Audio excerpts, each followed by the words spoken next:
آج کل ہم دیکھتے ہیں کہ بہت سے لوگ ایڈز سے ہلاک ہو رہے ہیں، اور اس کے پیچھے بھی بنیادی وجہ کیا ہے؟ حفظ فروج کا نہ ہونا.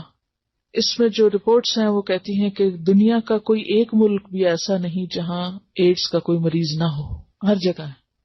اور ساؤتھ ایسٹ ایشیا میں یہ بیماری سب سے پہلے نمبر پر ہے. ساؤتھ ایسٹ ایشیا میں پاکستان میں ایڈز کا پہلا کیس 1986 میں تشخیص ہوا.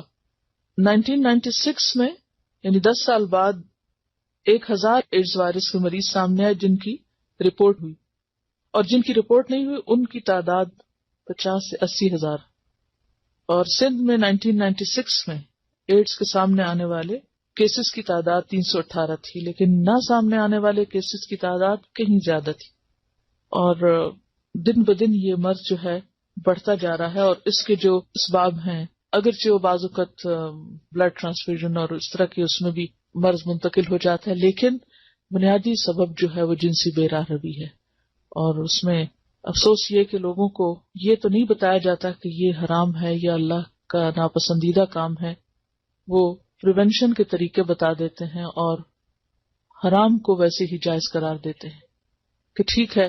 اور چھوٹے چھوٹے بچوں کو بھی یہی سکھایا جاتا ہے کہ وہ جو چاہیں کریں، بس اپنے آپ کو پروٹیکٹ کریں.